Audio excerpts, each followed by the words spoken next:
Today we're going to be looking at 16 players that you can grab off waivers right now. And we're going to decide whether or not you need them for fantasy football. What you need to do right now, though, is click that subscribe button. Tap it with your finger on your phone. Tap it with the mouse on your computer. Whatever you need to do to get the job done. We're doing deep dives on the waiver wire every single day. Going over those lesser known prospects. We're also helping you set those lineups. We're helping you make those trades as well. Click that button. Stop missing out. But let's look at these 16 players.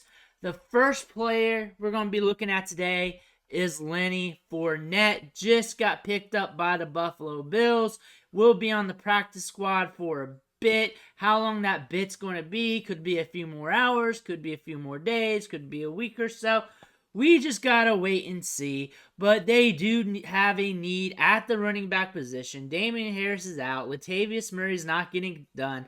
Looks like when Fournette gets promoted, because they did not sign him to not promote him, it looks like he will be getting some opportunity around the goal line in one of the fastest-paced, high-powered offenses in the league. So it looks like a player you may want to stash off waivers. Next is Jahan Dotson.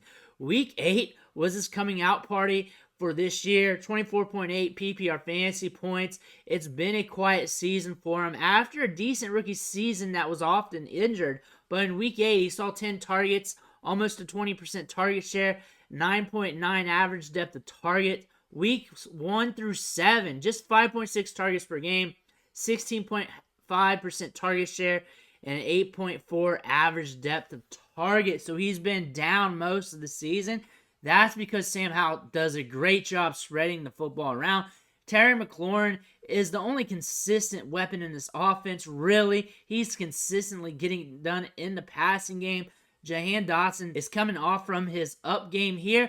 Maybe we see more volume going forward, or maybe it goes back to what we saw from weeks 1 through 7. However, he's a guy to pay attention to off the waiver wire. First-round prospect, sticky hands, very nuanced. Maybe some more targets go his way, but he is available if you need him. Trey McBride is getting all the buzz right now after a massive week against Baltimore with 25.5 fantasy points. And with Ertz out, look for him to continue to get a large portion of the work. 63 snaps last week, 81.8% snap share, ran 36 routes.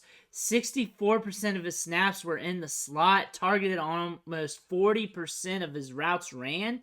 14 targets in this game, almost a 40% target share. Of course, a lot of this is going to get dialed back, especially the targets, and especially the amount of targets going his way. But still, with Ertz out, he's going to get some of Ertz's volume plus his volume. Look for him to get around 7 to 10 targets per game. Look for him to have some more splash weeks throughout the season. Sam Howell is another guy we're looking at off of waivers. 302 air yards per game this season, 268 yards per game, 38.5 pass attempts a game. So he's cooking. He's doing some things. He's spreading the ball around. And look at his last 5 games. 21.6 fantasy points, 29.42 fantasy points, 24.34, 9.46, so a low game there. And then we're back at it against Philly. 38.98. So he's consistent, averaging 17.6 points per game, but he gets some low games in there. It's mixed in, but he's been pretty consistent in the 20-point range here week after week. So he's a guy that can be a fill-in for you. He can be a streaming option, but Sam Howell is out there to look at. Chuba Hubbard, last 2 games, saw a 72.1% snap share, 72.5% op share, and ran 21.5 routes per game during those 2 games. He's getting a lot of opportunity. He's getting touches. If you need a running back who's getting touches, getting opportunity, that's Chuba Hubbard. Remember, Miles Sanders is still there. He hasn't looked great this season, but still can be a cog in the offense, can be a guy that messes things up. This is just the last 2 games. Been seeing some opportunity here, just haven't been putting it together. Week 6, though, we saw him score 16 fantasy points, so he might be a roller coaster type of player. Looking at Quentin Johnston. Things are coming up here. We're seeing his snaps go up a little bit. He ran 70% of the snaps last week. The week prior, 54. The week after that, 48. So we're seeing him get a little bit more workload. Saw 6 targets, 15.8% target share in this matchup. Most targets he's ever had in a game 7.8 ADOT though. He's not getting many deep balls. That works well with his game if he's getting targeted downfield. So he might not be used correctly here. I like to see him get targeted deeper. Like if he has an ADOT of around 10, 13, 14, 15, that would jive well. Him bringing in some of those deeper balls. He's more of a boundary wide receiver, more of a guy that you put down there and let him win with his size. But we're seeing him get more snaps, more of a route participation rate at 65.9%. That's increasing. The work rate is slowly nudging up, and we might get a splash game and a plus matchup down the line somewhere. Now we're looking at Will Levis, and this guy is a throw god. If you don't know him from TikTok, look him up. But this guy is Deep Ball City. We love Deep Ball City. I'm the mayor of it. And when we see air yards, we see a quarterback slinging it downfield. That's good for the pass catchers. Him slinging rockets all over the place, closing his eyes, means he's got upside. When we talk upside, there's a lot of downside too. He's a rookie. He's very aggressive. But since he's aggressive, that could allow him to tap into his upside down the road. And of course, his schedule's pretty decent. One of the top 4 quarterbacks for the rest of the season. So an aggressive quarterback who's young in this situation might be good to go, especially with DeAndre Hopkins. Rashawn Johnson, don't forget about him. He was on the low last week, sharing some workload, but there was some good stuff. It was in on 24 snaps, 36.4% of the snaps, 32.3% opportunity share, 13 routes ran, led all running backs in routes, 9 touches. It was split close to even between him, Evans, and Foreman. The thing about this, it's going to be messy as he gets acclimated back from that concussion.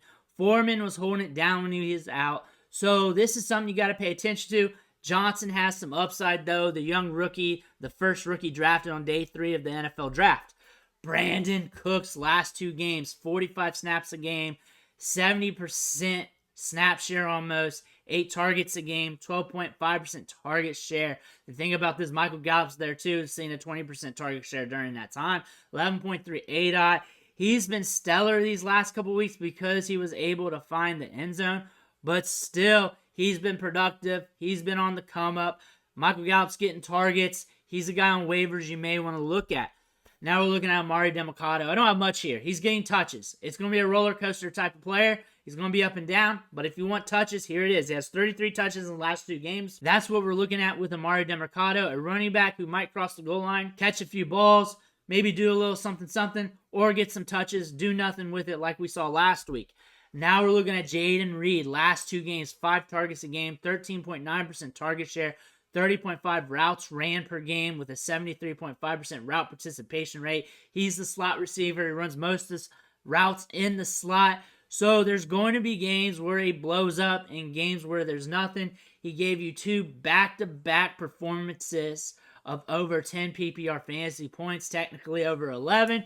13.2 ADOT, so getting deep targets out of a slot is always a good thing. A guy you want to play the matchups with, you're playing Russian roulette with these Packers wide receivers. There's 3 of them. One's going to hit, one's going to be mid, and one's going to stink on you. And you don't know which one of the 3 is going to do it, so just play Russian roulette.